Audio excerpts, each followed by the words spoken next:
माँ संतोषी की व्रत कथा। आइए करते हैं माँ संतोषी की व्रत कथा। एक बुढ़िया थी, उसके 7 बेटे थे। 6 कमाने वाले थे जबकि एक निकम्मा था। बुढ़िया 6 बेटों की रसोई बनाती, भोजन कराती और उनसे जो कुछ भी बचता वह 7वें को दे देती। एक दिन वह अपनी पत्नी से बोला, देखो मेरी माँ मुझको कितना प्रेम करती है। वह बोली, क्यों नहीं, सबका झूठन भी तो तुम्ही को खिलाती है।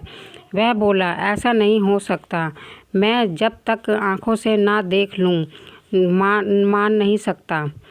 वह हंसकर बोली, देख लोगे तब तो मानोगे। कुछ दिन बाद त्योहार आया। घर में 7 प्रकार के भोजन और चूरमे के लड्डू बने। वह जांचने को सिर दुखने का बहाना कर पतला वस्त्र ओढ़कर रसोई में सो गया। वह कपड़े में से सब देखता रहा। 6 भाई भोजन करने आए। उसने देखा माँ ने उनके लिए सुंदर आसन बिछाया और नाना प्रकार की रसोई परोसी। आग्रह करके उन्हें जमाया। वह देखता रहा। 6 भोजन कर चले गए।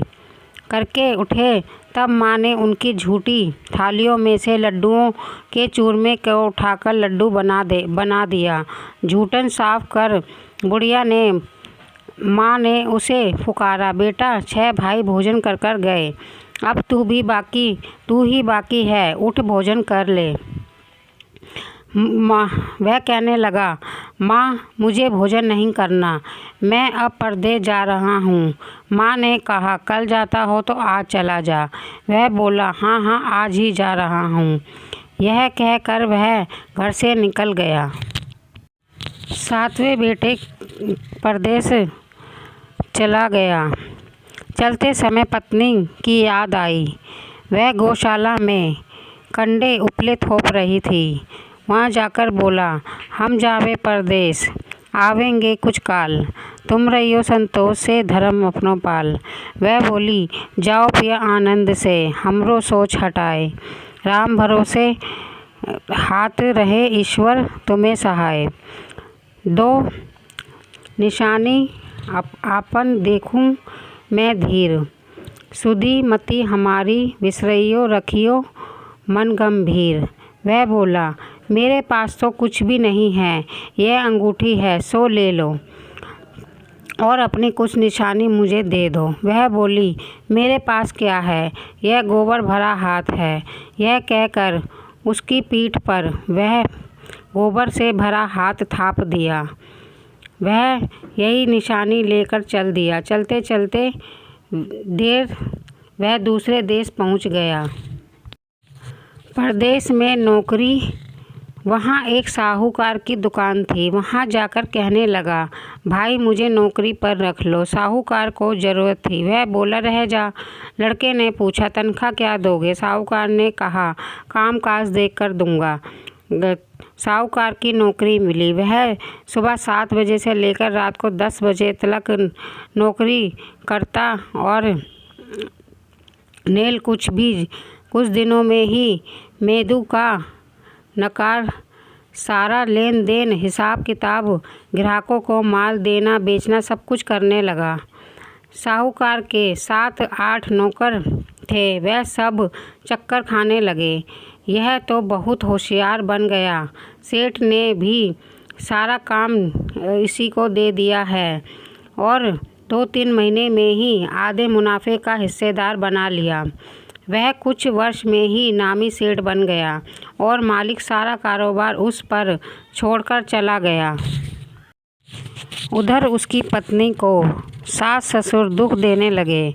सारी गृहस्थी का काम काज उसे लकड़ी लेने के लिए घर से भेजते।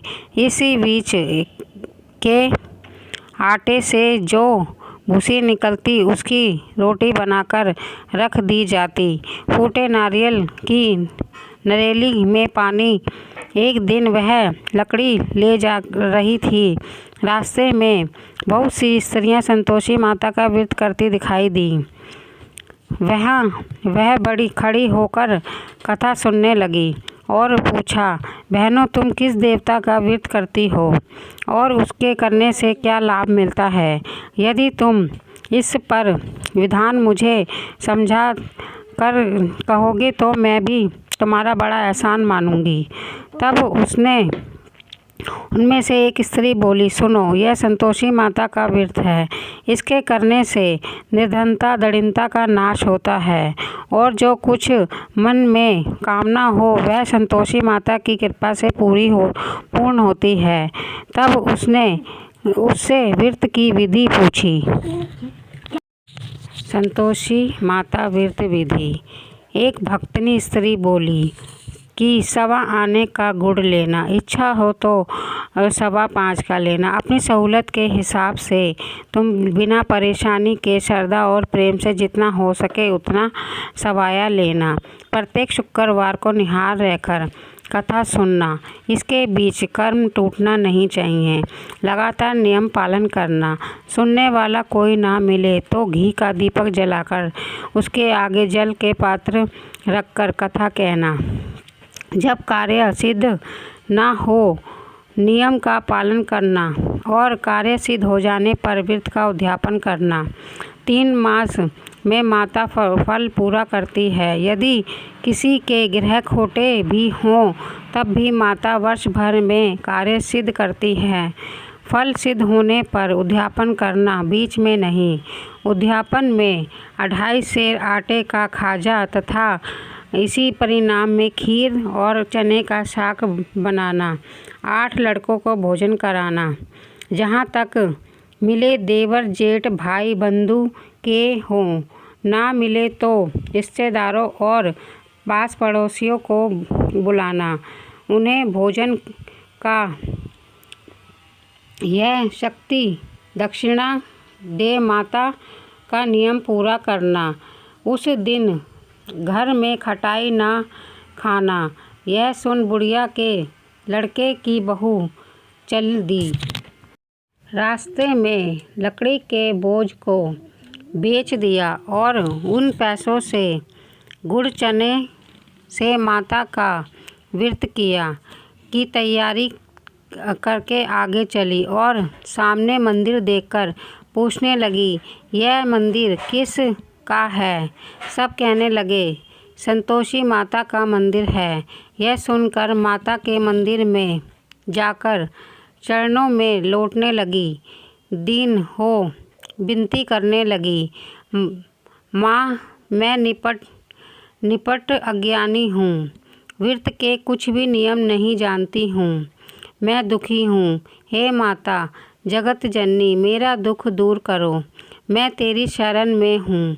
माता को दया आई। एक शुक्रवार बीते कि दूसरे को उसके पति का पत्र आया और तीसरे शुक्रवार को उसका भेजा हुआ पैसा पहुंचा। यह देखकर जेठ जेठानी मुंह सिकोड़ने लगे। लड़के ताने देने लगे। काकी के पास पत्र आने लगे, रुपया आने लगा। अब तो काकी की खातिर बढ़ेगी। बेचारी सरलता से कहती, भैया कागज आवे रुपया आवे, हम सब के लिए अच्छा है। ऐसा कहकर आंखों में आंसू भरकर संतोषी माता के मंदिर में आ महेश्वरी के चरणों में गिरकर रोने लगी। माँ मैंने तुमसे पैसा कब मांगा है? मुझे पैसे से क्या काम है? मुझे तो अपना सुहाग से काम है। मैं तो अपने स्वामी के दर्शन मांगती हूँ। तब माता ने प्रसन्न होकर कहा, जा बेटी, तेरा स्वामी आएगा। यह सुनकर खुशी से बावली होकर घर में जाकर काम काज करने लगी। अब संतोषी माँ विचार करने लगी, इस भोली पुत्री को मैंने कह तो दिया है कि तेरा पति आएगा, लेकिन कैसे? वह तो इसे स्वप्न में भी याद नहीं करता।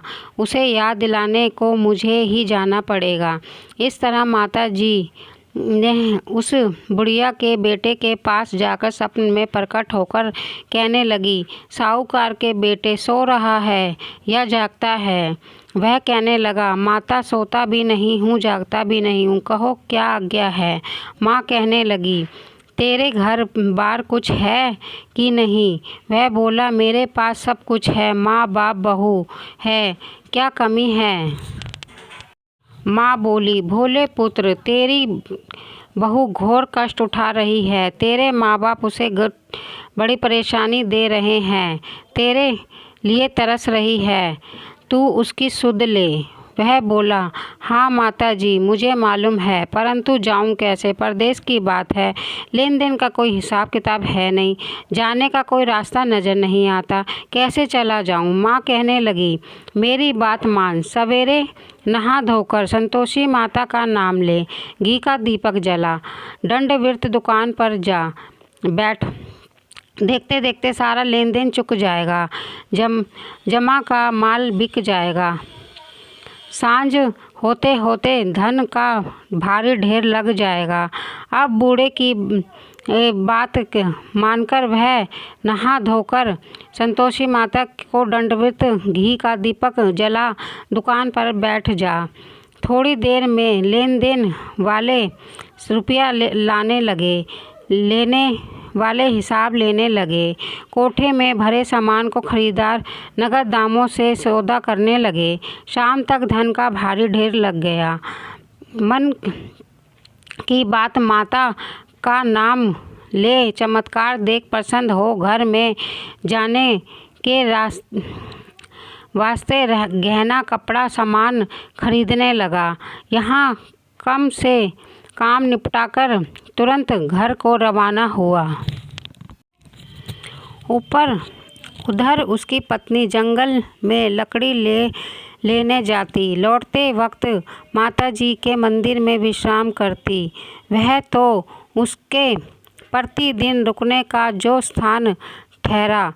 धूल उड़ती देख वह माता से पूछती है, हे माता, यह धूल कैसी उड़ रही है? माता कहती, हे पुत्री, तेरा पति आ रहा है, अब तू ऐसा कर, लकड़ियों के 3 बोझ बना ले, एक नदी के किनारे पे रख दे, दूसरा मेरे मंदिर में, तीसरा अपने सिर पर। तेरे पति को लकड़ियों का यह गट्ठल देख मोह पैदा होगा, वह यहाँ रुकेगा, नाश्ता पानी खाकर माँ से मिलने जाएगा। तब तू लकड़ियों का बोझ उठाकर जाना और चौक में गट्ठल डालकर ज़ोर ज़ोर से आवाज़ लगाना कि लो सासू जी, लकड़ियों का गट्ठल लो, भूसे की रोटी दो, नारियल के खोपरे में पानी दो। आज मेहमान कौन आया है? माता जी से बहुत अच्छा कहकर यह पसंद मन से लकड़ियों के 3 गट्ठल बनाई, एक नदी के किनारे पे और दूसरा माताजी के मंदिर पर रखा। इतने में मुसाफिर आ पहुंचा। सूखी लकड़ी देख उसकी इच्छा उत्पन्न हुई कि हम यहीं पर विश्राम करें और भोजन बनाकर खा पीकर गांव जाएं। इसी तरह रुककर भोजन बना, विश्राम करके गांव को गया। सबसे प्रेम से मिला। उसी समय सिर पर लकड़ी का गट्ठल लिए उसकी उतावली हुई जाती है। लकड़ियों का भारी बोझ आंगन में डालकर जोर जोर से आवाज़ लगाती है, लो सासू जी, लकड़ियों का गट्ठल लो, भूसे की रोटी दो और नारियल के खोपरे में पानी दो। आज मेहमान कौन आया है? यह सुनकर उसकी सास बाहर आकर अपने दिए हुए कष्टों को भुलाने हेतु कहती है, बहू ऐसा क्यों कहती है? तेरा मालिक ही तो आया है। आ बैठ, मीठा भात खा, भोजन कर, कपड़े पहन, गहने पहन। उसकी आवाज़ सुनकर पति बाहर आ जाता है।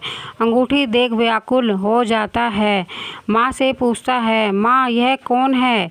माँ बोली, बेटा यह तेरी बहू है।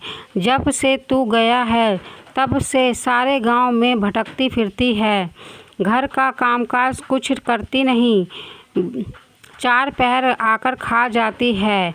वह बोला, ठीक है माँ, मैंने इसे भी देखा और तुम्हें भी देखा, अब दूसरे घर की ताली दे दो, उसमें मैं रहूँगा। माँ बोली, ठीक है, जैसी तेरी मर्जी। तब वह दूसरे मकान की तीसरी मंजिल का कमरा खोल सारा सामान जमाया। एक दिन वह राजा के महल जैसा ठाट बाट बन गया। अब क्या था, बहू सुख भोगने लगी। इतने में शुक्रवार आया। उसने अपने पति से कहा, मुझे संतोषी माता का व्रत का उद्यापन करना है। पति बोला, खुशी से कर लो। वह उद्यापन की तैयारी करने लगी। जेठानी के लड़कों को भोजन के लिए कहने गई। उन्होंने मंजूर किया, परंतु पीछे से जेठानी ने अपने बच्चों को सिखाया, देखो भोजन के समय खटाई मांगना, जिससे उसका उद्यापन पूरा ना हो सके। लड़के जीमने आए। खीर खाना पेट भर कर खाया, परंतु बाद में खाते ही कहने लगे, हमें खटाई दो, खीर खाना हमको नहीं भाता। देखकर अरुचि होती है। वह कहने लगी, भाई खटाई किसी को नहीं दी जाएगी, यह तो संतोषी माता का प्रसाद है। लड़के उठ खड़े हुए, बोले, पैसा लाओ। भोली बहू कुछ जानती नहीं थी, उसने पैसे दे दिए। लड़के उसी समय झूठे हट करके इमली खटाई ले खाने लगे। यह देखकर बहू पर माताजी ने क्रोध किया। राजा के दूत उसके पति को पकड़कर लेकर गए। जेठ जेठानी मन वचन कहने लगे, लूट कर धन इकट्ठा कर लाया है। अब सब मालूम पड़ जाएगा जब जेल की मार खाएगा। बहू से यह सब सहन नहीं हुआ। रोती हुई माता जी के मंदिर गई। कहने लगी, हे माता, तुमने क्या किया? हंसा कर भक्तों को रुलाने लगी।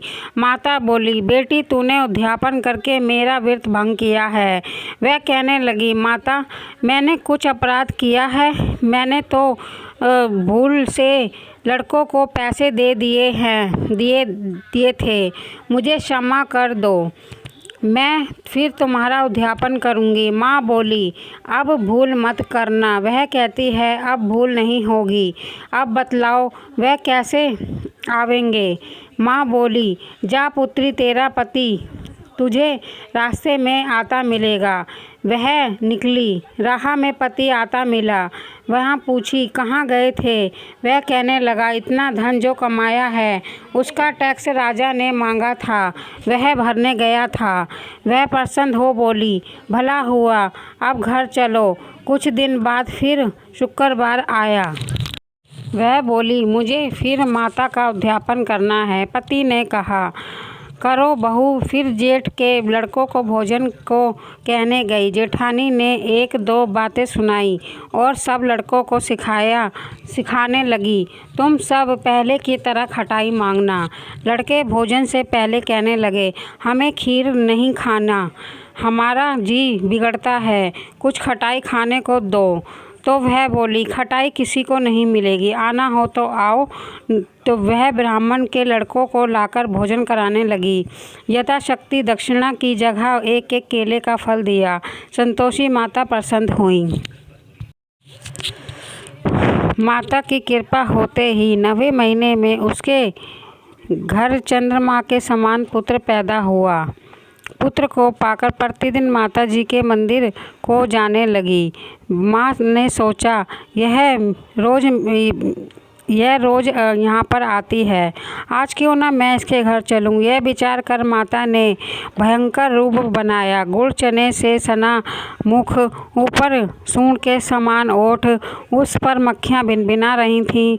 दहली पर पैर रखते ही उसकी सास चिल्लाई, देखो रे, कोई चुड़ैल डायन चली आ रही है, लड़कों इसे भगाओ, नहीं तो यह किसी को खा जाएगी।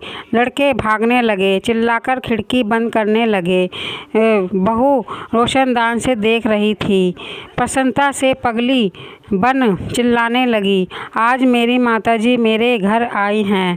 वह बच्चे को दूध पीने से हटाती है। इतने में सास का क्रोध फट पड़ा। वह बोली, क्या उतावली हुई है, बच्चे को पटक दिया। इतने में माँ के प्रताप से लड़के नजर आने लगे। वह बोली, माँ, मैं जिसका व्रत करती हूँ यह संतोषी माता हैं।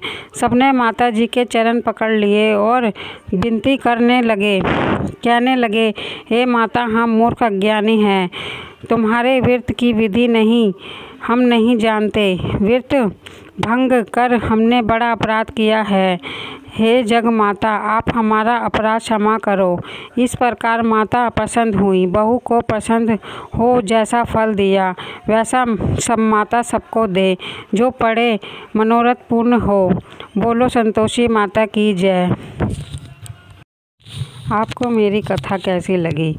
अच्छी लगी हो तो मेरे चैनल को सब्सक्राइब करें, लाइक करें और मेरे चैनल को ज़्यादा से ज़्यादा शेयर करें। माता रानी आपकी सभी मनोकामना पूर्ण करें। धन्यवाद।